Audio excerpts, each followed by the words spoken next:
और मेरी माता जी गृहिणी थी। हम लोग 2 भाई और 3 बहनें हैं। जब हम स्कूल कॉलेज में पढ़ते थे हमारे घर पे बहुत ज़्यादा पैसा नहीं था, लेकिन उसके बावजूद हमारे पेरेंट्स ने हम सबको बहुत अच्छी शिक्षा दिलाई। मैंने 1996 में दिल्ली यूनिवर्सिटी से पोस्ट ग्रेजुएशन किया, एमए इन संस्कृत। उससे पहले मैंने बीएड कर लिया था और फिर मैंने एक प्राइवेट टीचर के रूप में अपना करियर स्टार्ट किया, जहाँ पे मेरी 1 महीने की जो तनख्वाह थी वो मात्र 500 रुपया थी। कितनी थी? 500 रुपये महीने से मैंने पैसा कमाना स्टार्ट किया अपनी ज़िंदगी में। 1 साल नौकरी की और 1 साल नौकरी करने के बाद में एक बात बड़े अच्छे से समझ में आ गई, अगर मैंने अपने सपनों को पूरे करना है तो नौकरी से मेरे सपने पूरे नहीं हो सकते, मुझे बिजनेस करना पड़ेगा। नौकरी करने वाले कुछ लोग हैं हमारे बीच में, एक बार हाथ देखना चाहता हूं आपके, जो नौकरी करते हैं, सरकारी प्राइवेट किसी भी तरह की, बहुत सारे साथी हैं। मैं आपसे पूछना चाहता हूं, क्या नौकरी करके हम एक लंबी सी गाड़ी ले सकते हैं सर? बड़ा सा बंगला बना सकते हैं? नहीं बना सकते, क्योंकि नौकरी इसलिए नहीं बनाई गई है कि हम एक लग्जरी लाइफ जिए, अपितु नौकरी का निर्माण इसलिए किया है ताकि हम जिंदगी भर पत्नी के ताने सहते रहें और कंप्रोमाइज वाली जिंदगी काटते रहें। मैं माफी चाहता हूं कुछ साथियों से, लेकिन सच्चाई तो यही है सर। अगर ऐसा नहीं होता तो खान साहब इतनी अच्छी खासी नौकरी पहले ही क्यों छोड़ देते, पूरी करते। और बहुत सारे साथी हैं हमारे बीच में, लेकिन हमारे देश की ये विडंबना है, ये दुर्भाग्य है कि युवा का पहला लक्ष्य है, पढ़ाई वो इसलिए करता है कि नौकरी मिल जाए। हमारे देश में बहुत बड़ी बड़ी विदेशी कंपनियां आ रही है, एमएनसीज आ रही हैं, नौकरी करने आ रही है। हेलो, किस लिए आ रही है? बिजनेस करने आ रही है, क्योंकि उनको बिजनेस की संभावनाएं दिखती हैं। हम डेवलपिंग कंट्री में हैं, हम विकासशील देशों में हैं। 140 करोड़ की हमारी जनसंख्या है, देश की सबसे ज्यादा युवा जनसंख्या यहां पे रहती है। बहुत बड़ी संभावना है बिजनेस करने की, लेकिन आज भी हमारी जो शिक्षा पद्धति है वो अंग्रेजों के जमाने की है। मैंने जब बीएड किया, बैचलर इन एजुकेशन, उसमें हमारे यहाँ पे एक सब्जेक्ट था हिस्ट्री ऑफ इंडियन एजुकेशन, भारतीय शिक्षा का इतिहास, जिसमें हमें पढ़ाया गया कि भारतीय शिक्षा कब शुरू हुई। प्राचीन टाइम में गुरुकुल सिस्टम रहता था, उसके बाद में अंग्रेज आ गए। तो अंग्रेजों ने जब यहाँ पे देखा कि अगर हमने राज करना है तो हमें लोगों को थोड़ा सा कुछ चीज़ें सिखानी पड़ेंगी, वो सिखानी पड़ेंगी जो वो हमारे कहने के अनुसार काम करें। और उस समय एक बड़ा परिवर्तन लेके आए लॉर्ड मैकाले। लॉर्ड मैकाले एक उनके वाइस चांसलर आए इंडिया में, और उन्होंने एक शिक्षा पद्धति दी जिसको भारतीय शिक्षा के इतिहास में मैकाले शिक्षा पद्धति बोलते हैं। तो मैकाले का एकमात्र लक्ष्य था कि उस शिक्षा पद्धति में वो सारी चीजें दी जाएं ताकि जब वो शिक्षा लेके व्यक्ति बाहर निकले तो वो नौकरी के बारे में ही सोचे, व्यापार के बारे में, एंटरप्रेन्योरशिप के बारे में ज्यादा नहीं सोचे। और आज भी इतने आजादी के इतने सालों के बावजूद भी उस शिक्षा पद्धति का असर हमारे ऊपर में है। अभी थोड़ी सी बातचीत होने लगी है, स्किल डेवलपमेंट की बात होने लगी है, एंटरप्रेन्योरशिप की बात होने लगी है, उस प्रकार की चीजें होने लगी है। अब भी हमारे ऊपर में वही प्रभाव है। क्या सुनो? लेकिन मैं लक्की मानता हूं अपने आप को कि उस समय मेरे को समझ में आ गया था कि नौकरी से कुछ बड़ा होने वाला नहीं है, बिजनेस करना पड़ेगा। बिजनेस क्या किया जाए, कोई बैकग्राउंड नहीं थी, परिवार में कभी किसी ने कोई बिजनेस नहीं किया था। मैंने एक पहला निर्णय ये लिया, मैं गांव को छोड़ के मैं शहर में चला गया, 40 किलोमीटर दूर। वहां मेरे मामा जी ठेकेदार थे, कॉन्ट्रैक्टर, उनके साथ मैंने कुछ दिनों तक काम किया। मुझे मालूम नहीं मध्य प्रदेश के ठेकेदार कैसे रहते हैं, हरियाणा के जो ठेकेदार रहते हैं द्विवेदी साहब, वो शाम के टाइम पे सारे इकट्ठे हो जाते हैं, सभी दिशाओं से एक जगह आ जाते हैं और फिर वो पार्टी करते हैं। और वो पार्टी जिस प्रकार से करते हैं तो वो बिल्कुल मुझे वो समझ नहीं आई वो चीज़ें। तो मुझे लगा यार ठेकेदार तो अच्छा नहीं बन सकता ना।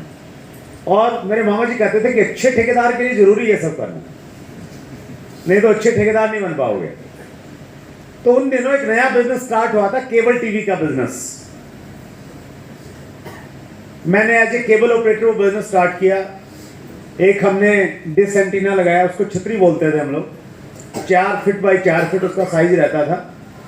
और एक वीसीआर आता था उन दिनों जिसपे फिल्म दिखाते थे हम लोग, और 150 रुपए एक टीवी से हम लोग लेते थे।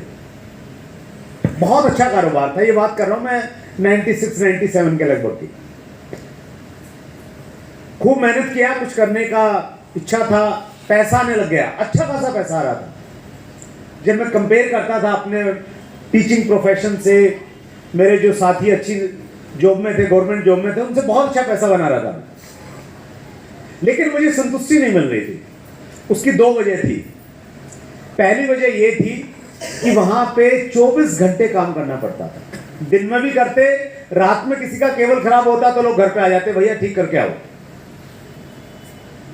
कोई रिश्तेदार हुआ उसके सामने बोलते नहीं अभी ठीक करके आओ, नहीं पैसे नहीं देंगे। दूसरी समस्या ये थी कि जिस क्षेत्र में मेरे केबल के कनेक्शन थे, वहां पे अगर मैं जा रहा होता गली से तो लोग पीछे से आवाज मारते थे और बोलते थे केबल वाले सुनना। क्या बोलते थे? केबल वाले। जैसे आप बुलाते हैं ना रिक्शा वाले, सब्जी वाले। इस दुनिया में कोई भी आदमी कुछ भी काम करे और उसका कैसा भी नाम हो, चाहे उसका नाम भुंडू राम हो, मतलब जो आप नाम अच्छा नहीं लगता हो, कुछ भी नाम हो, लेकिन हर आदमी ये चाहता है कि जब भी बुलाया जाए ना उसके नाम से उसको बुलाया जाए। मुंशी प्रेमचंद जी ने इसी बात को कुछ इस तरह से लिखा है कि मानव की अभिलाषा है कि उसका नाम सफेद कागज पे काले अक्षरों में लिखा जाए और दुनिया उसको पढ़े।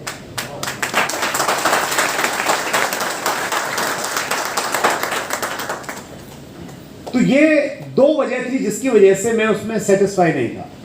और मैं हमेशा सोचता रहता था कि यार मैं दूसरा काम करूंगा कुछ, लेकिन क्या करूं कुछ समझ में नहीं आ रहा था। बहुत सारे आइडियाज आ रहे थे। आपने वो कहानी सुनी होगी प्यासे कब्बे वाली, once there was a crow he was very thirsty. ध्यान है कुछ लोगों को? उस कहानी का एक मोरल था। और हर कहानी जो हमें पढ़ाई जाती थी वो इसलिए पढ़ाई जाती थी कि ताकि हम उससे शिक्षा लें और अपनी जिंदगी में उसको अप्लाई करें। लेकिन हमने वो सारी कहानियां इसलिए पढ़ी हैं कि अगर अच्छे से पढ़ ली, रट ली तो 10 में से 10 आ जाएंगे। हेलो? जो कहीं ना कहीं मैकाले की शिक्षा पद्धति का असर दिखता है। उस कहानी का मोरल था, where there is will there is way. जहां चाह वहां। हजारों साल पहले भी ये सही थी, आज भी सही, और हजारों साल बाद भी ये सही रहेगी।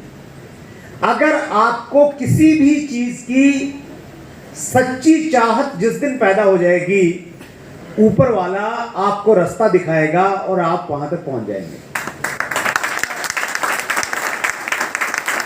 और ये सब जब मेरे दिमाग में चल रहा था, उसी समय मेरे एक दोस्त ने मुझे कॉल किया, बोले मेरे घर पे आओ, कुछ बात करनी है।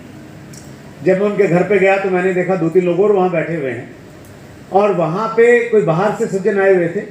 वहाँ पे मैंने पहली बार अपनी ज़िंदगी में 3 शब्द एक साथ में सुने, RCM, राइट कॉन्सेप्ट मार्केटिंग। इन 3 शब्दों में इतनी ताकत है। अगर आपने इन 3 शब्दों पे विश्वास रखा और अपने आप को समर्पित कर दिया इनके सामने, ये 3 शब्द आपकी जिंदगी को पूरी तरह से बदलने की ताकत रखते हैं।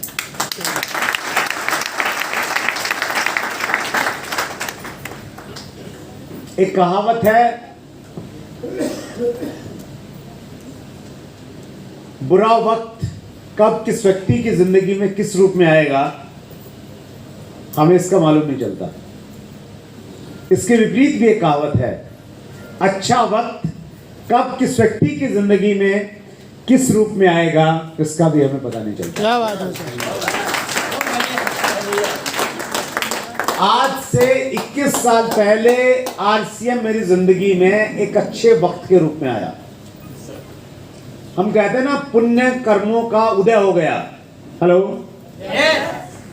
तो जब पुण्य कर्मों का उदय होता है, कुछ घंटी वंटी बजती है, हेलो, कुछ अलग तरह का म्यूजिक चलता है, कोई भविष्यवाणी होती है आसमान से, कुछ नहीं होती। वो परमात्मा आपको माध्यम बनाता है और उस माध्यम के माध्यम से कुछ चीज आपको मिलती है। इसको व्यापार की भाषा में बोलते हैं अपॉर्चुनिटी। क्या बोलते हैं? अपॉर्चुनिटी, अवसर, आगे बढ़ने का अवसर। आज से 21 साल पहले ये अवसर मेरी जिंदगी में आया,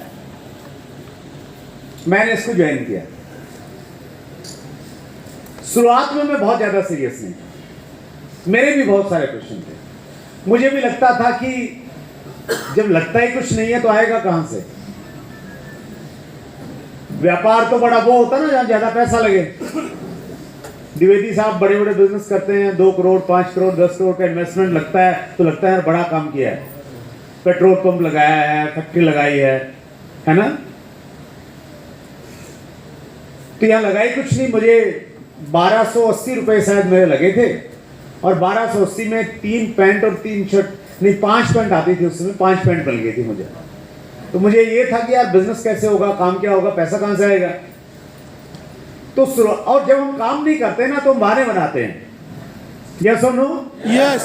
तो मैंने बहुत सारे बहाने बनाए अपलाइन से। जब भी वो थोड़ा पुश करते बोलते, मैं बोला नहीं अभी तो थोड़ा प्रॉब्लम है, घर में इशू है, अब थोड़ा ये हो गया, अब थोड़ा ये हो गया, अब फिर बाद में करेंगे, भी इंडिया पाकिस्तान के मैच चल रहे हैं, केबल का काम है, ऐसा वैसा। लेकिन जो स्मार्ट अपलाइन होते हैं ना, स्मार्ट अपलाइन, वो मालूम क्या करते हैं? उनको ये मालूम है कि किसी व्यक्ति का सही अगर ये देखना है ये करने वाला है या नहीं करने वाला है, तो वो उसको इस प्रकार की मीटिंग में बैठा देते हैं। एक बार ये टेस्टिंग है, और मेरे अपलाइन को ये मालूम था और वो मुझे जबरदस्ती करके इस प्रकार की मीटिंग में लेके आ गए। इसलिए मैं कह रहा था आपसे कि ज्यादातर लोग पधरवाए जाते हैं, पधारते नहीं हैं। और जो पधरवाए जाते हैं ना तो उनकी ही निशानी रहती है, क्योंकि मैं वैसे पधरवा गया था, वो ताली नहीं बजाएंगे। अपनी एक एटीट्यूड से में रहते हैं, हर चीज को बड़ी डाउट की नजर से देखेंगे कि कहीं ये सेटिंग मैनिपुलेशन तो नहीं चल रहा है कुछ, इन लोगों को कहीं से